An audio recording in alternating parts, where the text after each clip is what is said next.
જય હિન્દ. આજે આપણે Gujarat board 12th standard Gujarati medium English unit 3 read 2 stress control exercises કરીએ છીએ.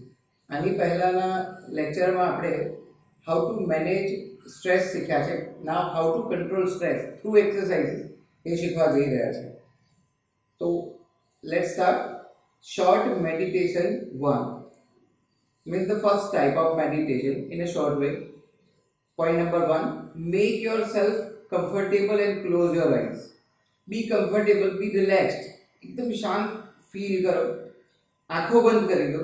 choose a word that symbolizes calmness to you. એવો કોઈ વર્ડ પસંદ કરી લો કે જે તમને પીસ ફીલ કરાવતો હોય, કામનેસ, શાંતિ ફીલ કરાવતો હોય, લાઈક હાર્મોની, ટ્રેન્ક્વિલિટી, સિરેનિટી, પીસ, રિલેક્સ. આ બધાનો મતલબ શું થાય? શાંતિ, કામનેસ, પીસફુલનેસ. એવો કોઈ બી વર્ડ પસંદ કરી લો. Now meditate on your chosen word. જે વર્ડ તમે ચૂઝ કર્યો છે, like any other word, you can go for any word. You can go for the word English word if it relaxes you. You can go for India word if it relaxes you. You can go for Jai Hind if it relaxes you. તો એ chosen word પર તમે meditate કરો, આંખો બંધ રાખો. Visualize scenes that tie in with the word. એવા scene યાદ કરો, એવા સીન વિઝ્યુલાઇઝ કરો, આંખો બંધ કરીને જુઓ કે જે આ શબ્દો સાથે, આ શબ્દ સાથે સંકળાયેલા છે. or build up mental images that illustrate the word. કે પછી એવી મેન્ટલ ઇમેજીસ બિલ્ડઅપ કરો, ક્રિએટ કરો કે જે આ વર્ડને એક્ઝામ્પ્લિફાય કરતા હોય, ઇલ્સ્ટ્રેટ કરતું હોય. You can also spend some time imagining. થોડો સમય એવો વિતાવો કે ઇમેજિન કરતા હોય શું what it would feel like if you experienced harmony or tranquility inside yourself. કે પછી આ હાર્મોની કે ટ્રેન્ક્વિલિટી જે વર્ડ પસંદ કર્યો છે તમે, એ તમે ફીલ કરો કે એ ખરેખર તમે જ્યારે ફીલ કરતા હોય ત્યારનો સીન શું હોઈ શકે એવું ફીલ કરો. Now open your eyes. In short એવું કહેવા માંગે છે કે you can meditate on anything. Choose a word that relaxes you and start meditating on the same word. Build up images related to the words, build up, visualize the scene related to the words, anything. Now short meditation 2. Pick up a material such as dress fabric. કોઈ dress fabric લઈ લો. આપણે તમને ખ્યાલ હોય કે dress જોવા ગયા હોય તો આપણે કાપડ જોઈએ છે ફિંગર્સથી, તો એ ડ્રેસ ફેબ્રિક લઈ લો, કોઈ પણ મટીરિયલ લો. અ સ્ટોન, એક પથ્થર પણ ચાલશે. Piece of wood or anything else that appeals to you. મતલબ જે તમને પસંદ પડતું એવું કોઈ પણ મટીરિયલ લઈ લો. Either it is a stone or a piece of wood or anything else. With your eyes closed, બંધ આંખોથી explore the texture of this material. જે પસંદ કર્યું છે, જે વર્ડ, જે તમે ઓબ્જેક્ટ લીધો છે એનું મટીરિયલ એક્સપ્લોર કરો. લાઈક કે જુઓ કેવું લાગે છે, પથ્થર છે તો એ કેવો છે, બસ એનાથી એના પર મેડિટેટ કરો. Spend at least 2 minutes doing this. At least આવું કરવામાં 2 મિનિટ તો કાઢી જ નાખો. થશે શું? માઇન્ડ ફોકસ એ વસ્તુ પર કરશે અને તમે મેડિટેટ કરી શકશો. આ છે short meditation number 1 and short meditation number 2. Now next, give your brain oxygen feel. In short અહીંયા એવું કહેવા માંગે છે કે જો બ્રેઇનમાં, મગજમાં પૂરતો ઓક્સિજન ન પહોંચતો હોય તો પણ આપણે સ્ટ્રેસ ફીલ કરી શકીએ છીએ. Half the problem with being stressed and enable two concentrate properly is what? કે આપણે કોઈ વસ્તુ પર પ્રોપરલી કોન્સન્ટ્રેટ નથી કરી શકતા, સ્ટ્રેસ્ડ છે. એ મોટા ભાગનો પ્રોબ્લેમ શેના લીધે છે? Is that you don't breathe deeply enough. આપણે પૂરતો ઊંડો શ્વાસ નથી લેતા to supply your brain with sufficient oxygen. કે બ્રેઇનમાં પૂરતો ઓક્સિજન પહોંચી શકે એટલો ઊંડો શ્વાસ આપણે નથી લેતા અને એના કારણે આપણે સ્ટ્રેસ ફીલ કરીએ છીએ અને કોઈ વસ્તુ પર ફોકસ કરી શકતા નથી. વેન વી ગેટ સ્ટ્રેસ્ડ, અને જ્યારે આપણે સ્ટ્રેસ્ડ હોઈએ ત્યારે we tend to hold our breath. Tend to મતલબ we are likely to hold our breath or only breathe in a shallow way. આપણે શ્વાસ જાણે હોલ્ડ કરી રાખતા હોય, અટકાવી રાખતા હોય. આઈધર શું કરીએ છીએ કે in a shallow way, superficial, બસ શ્વાસ ચાલી રહ્યો છે, બસ એ પ્રમાણે શ્વાસ ચલાવી લઈએ છીએ, પૂરતો ઊંડો શ્વાસ લેતા નથી. Using only the top part of our lungs. મતલબ બસ નહીં કે ઊંડો શ્વાસ લઈએ કે જેથી મગજ સુધી પૂરતો ઓક્સિજન પહોંચી શકે. તો in order to deepen your breathing, કે બ્રીધિંગને વધારે ઊંડું ઊંડો શ્વાસ લેવા માટે એ હેતુથી and get oxygen all the way up into the brain again, મગજ સુધી પૂરતો ઓક્સિજન પહોંચી શકે એ હેતુથી do the following exercise for 2 minutes. તો નીચે પ્રમાણેની એક્સરસાઇઝ આપણે 2 મિનિટ માટે કરીએ છીએ. First, rub both your hands together for a moment to create energy. આપણે ખબર છે ઘણીવાર કરતા હોય હેન્ડ રબ્સ કરીએ છીએ કે એનાથી શું થાય, વોર્મ ફીલ કરીએ અને આપણે એનર્જાઇઝ થઈએ છીએ. Next, place your palms one on the top of the other on the area just below your navel. navel મતલબ નાભી. એક હાથ હું તમને બતાવું. આ રીતે એક હથેળી અહીંયા મૂકો અને એની ઉપર બીજી હથેળી મૂકો કે જેથી તમને ખબર પડે નેવલના ઉપર, નાભીના ઉપરના ભાગ પર મૂકો. આ બહુ લોજિકલ એક્સરસાઇઝ છે કે આનાથી ખબર પડશે. Now what you need to do is કે હવે તમે ઊંડો શ્વાસ લો, એવી રીતે ઊંડો કે આ જે પોઝિશન છે એ ઉપર સુધી આવી જોઈએ. એવરી ટાઈમ યુ બ્રીથ તમને એવું ફીલ થવું જોઈએ કે હેન્ડ સુધી એ શ્વાસ તમારો પહોંચે છે. જોઈએ, breathe consciously into your belly. હવે બેલી અહીંયા સુધી શ્વાસ પહોંચવો જોઈએ, so that making your palms rise every in breath. હરેક બ્રેથમાં, હરેક શ્વાસમાં તમારી પામ્સ ઉપર ઉઠવી જોઈએ, પાછી નીચે બેસવી જોઈએ. એટલો ઊંડો શ્વાસ લો, આનાથી સફિશિયન્ટ ઓક્સિજન બ્રેઇન સુધી પહોંચશે. Imagine breathing oxygen into your brain. Imagine કરો કે ઓક્સિજન બ્રેઇન સુધી પહોંચી રહ્યું છે. Now next is the crown પુલ.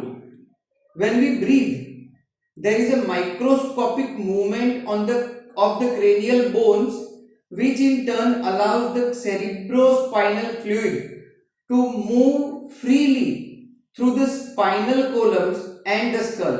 સમજીએ કે જ્યારે બ્રીથ કરીએ ને, આ નવી એક્સરસાઇઝ છે જેને ક્રાઉન પુલ કીધું છે. ક્રાઉન મતલબ the top part of the head અત્યારે, બાકી ક્રાઉન નો મતલબ મુગટ પણ થાય. આપણે જ્યારે શ્વાસ લઈએ તો આપણા ક્રેનિયલ બોન્સમાં, મતલબ જે માથામાં અંદર જે ખોપડી કહીએ સ્કલ, એ સ્કલ બોન્સ છે, એમાં માઇક્રોસ્કોપિક નાની નાની મૂવમેન્ટ્સ થતી હોય, which in turn કે જેના કારણે, જેના પરિણામ સ્વરૂપે allows the cerebrospinal fluid, the fluid of the brain, જેને આપણે મેરુ મસ્તિષ્ક જળ કહીએ છીએ, એ મૂવમેન્ટના કારણે એ જે ફ્લુઇડ છે move freely through the spinal column and the skull. એ પહોંચતું હોય, શ્વાસ લઈએ ત્યારે એ સ્પાઇનલ કોલમ, કરોડરજ્જુથી લઈને મગજ સુધી એ ફ્લુઇડ પહોંચતું હોય છે. when tensed or upset, કે જ્યારે આપણે ટેન્સ્ડ હોઈએ or upset હોઈએ and don't breathe deeply enough, કે જ્યારે પૂરતો ઊંડો શ્વાસ ન લેતા હોઈએ ત્યારે this can result in bones in the skull becoming slightly stuck together so that the fluid cannot circulate properly. આપણે જ્યારે ઊંડો શ્વાસ નથી લેતા ત્યારે શું પરિણામ આવે કે જે બોન છે, ક્રેનિયલ બોન્સ છે, એ બધા સ્ટક થઈ જાય અને ફ્લુઇડ ને આગળ વધવા માટે રસ્તો મળતો નથી. એના કારણે પણ આપણે વધારે ટેન્સ્ડ ફીલ કરી શકીએ છીએ. તો ધ ક્રાઉન પુલ, કે જે એક્સરસાઇઝ કરવાના છે આપણે ક્રાઉન પુલની, આ એક્સરસાઇઝ કરવાની છે. ઇન શોર્ટ તમે જોયું હશે ઘણીવાર માથું દુખે તો આપણે હેર ઓઇલ અંદર માલિશ કરાવીએ છીએ, બસ એ ક્રાઉન પુલ જ છે. The crown pull influences the flow of cerebrospinal fluid in a positive way. કે ક્રાઉન પુલની એક્સરસાઇઝથી જે મેરુ મસ્તિષ્ક જળ કહીએ છે એનો ફ્લો બહુ પોઝિટિવલી થશે. ઇટ હેલ્પ્સ, અને એનાથી શું મદદ મળશે? કામ યોર નર્વસ સિસ્ટમ, ચેતાતંત્ર બિલકુલ રિલેક્સ્ડ ફીલ થશે. And can also often tech અવે હેડેક ઓર સ્ટ્રેસ ઇન્ડ્યુસ સ્ટમક એક.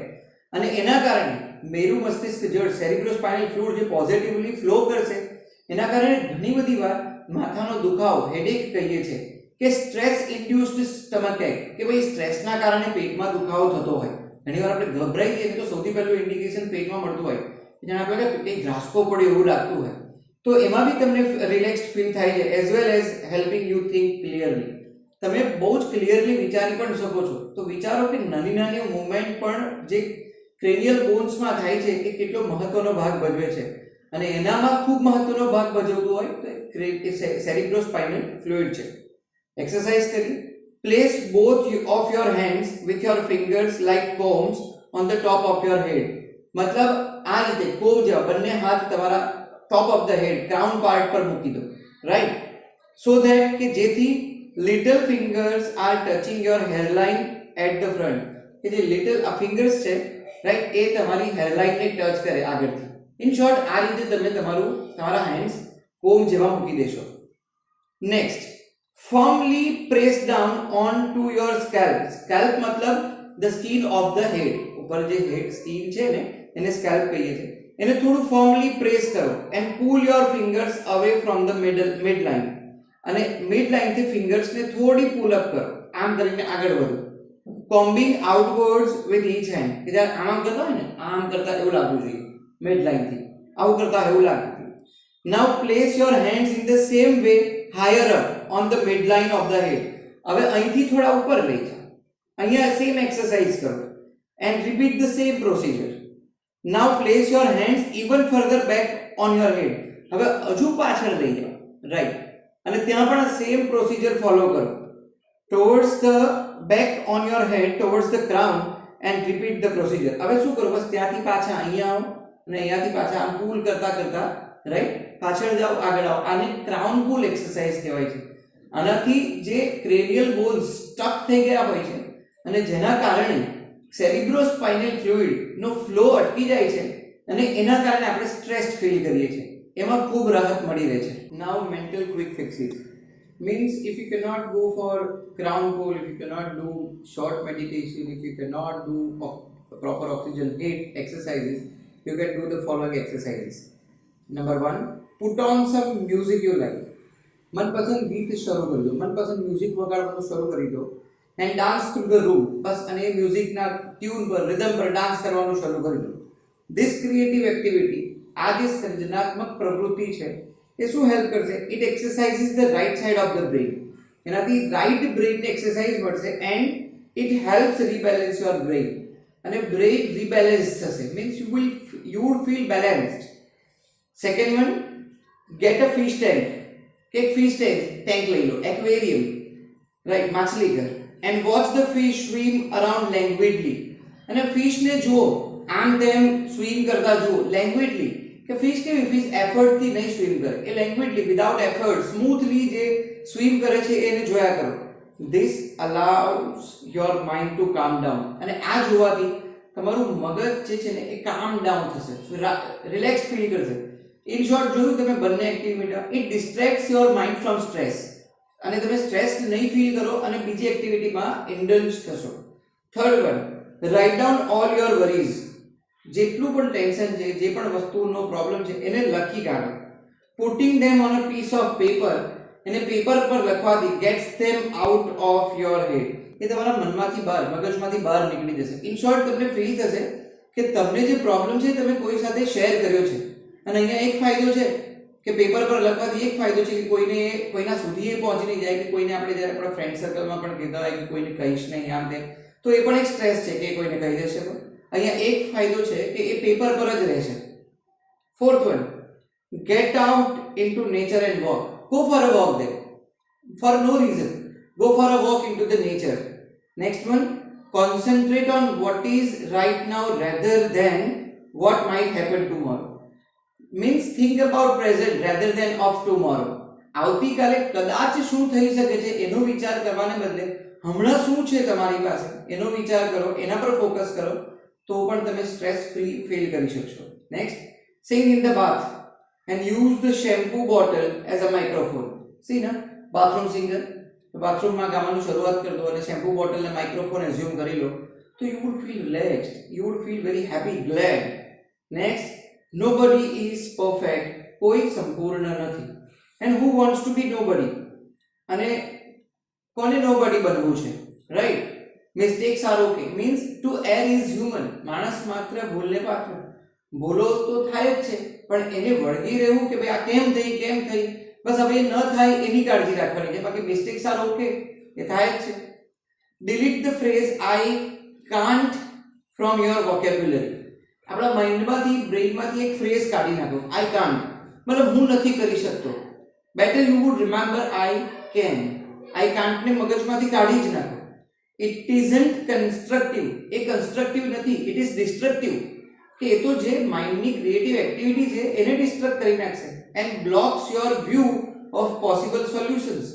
અને જે પોસિબલ સોલ્યુશન્સ છે એનાથી તમે દૂર જતા રહેશો. કેમ કે તમે એક પહેલેથી જ નેગેટિવ વિચારો છો કે આઈ કાન્ટ, હું નહીં કરી શકું, હું નહીં કરી શકું, બરાબર. અને પછી એ જ થાય છે અને પછી તમે પ્રૂવ કરો છો પોતાની જાતને કે જોયું હું કહેતો હતો ને કે મારાથી નહીં થાય.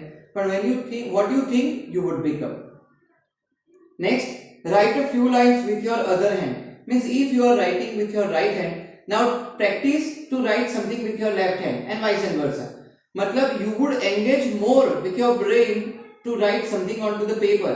બીજા હાથથી લખવાથી તમારું ધ્યાન બીજી તરફ દોરવાશે અને તમે જે પ્રોબ્લેમ છે એનાથી દૂર જશો. This rebalances the two hemispheres of the brain. અને જે આ એક્સરસાઇઝ થી જે two hemisphere, right brain and left brain, hemisphere with the अर्ध गोलार्ध, right, એ rebalance થશે. Last one, expect to be lucky. Feel karo that you are the luckiest one of the world, that you have something with you rather than what might have with you, what might have in your life. Better you would focus on what is with you. In short, be in present. So આટલી exercise કરવાથી you can control your stress. Hope you would do this, and I hope that you must not feel stress, and if you do so, start doing the exercises. Jai Hind.